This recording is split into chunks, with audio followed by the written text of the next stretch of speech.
Class 11 biology cell the unit of life chapter का एक बहुत इंपॉर्टेंट पार्ट न्यूक्लियस डिटेल में देखते हैं। आइए, न्यूक्लियस जो है वो जेनेटिक मटेरियल को एनक्लोज करता है। Nucleus double membrane bound organelle है। रॉबर्ट ब्राउन ने 1831 में सबसे पहले न्यूक्लियस को डिस्कवर किया था। उसके बाद इसे एसीटोकार्माइन डाई यूज करके स्टेनिंग की गई थी, और स्टेनिंग करके न्यूक्लियस के अंदर जो भी फाइबर्स प्रेजेंट थी उसे फ्लेमिंग ने सबसे पहले क्रोमेटिन का नाम दिया था।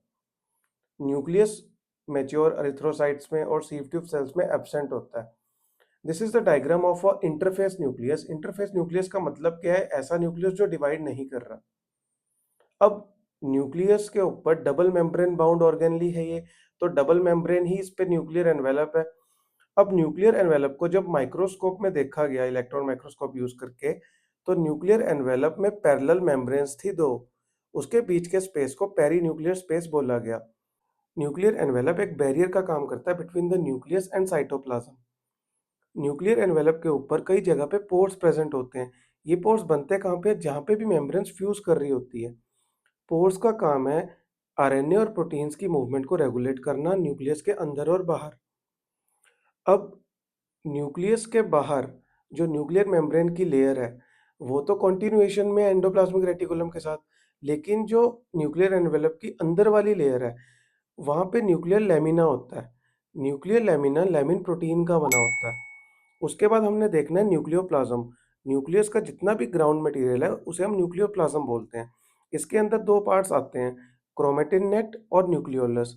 जो क्रोमेटिन है, जितना भी DNA, RNA, histone, non histone proteins, सब कुछ क्रोमेटिन में काउंट होता है। दो टाइप के क्रोमेटिन है, यूक्रोमेटिन और हेट्रोक्रोमेटिन।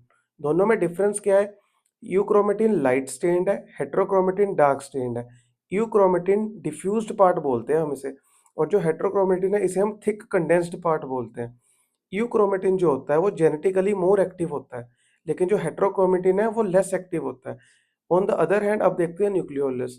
न्यूक्लियोलस सबसे ज़्यादा उस सेल में होता है जहाँ पे प्रोटीन की बहुत ज़्यादा एक्टिव सिंथेसिस चल रही होती है।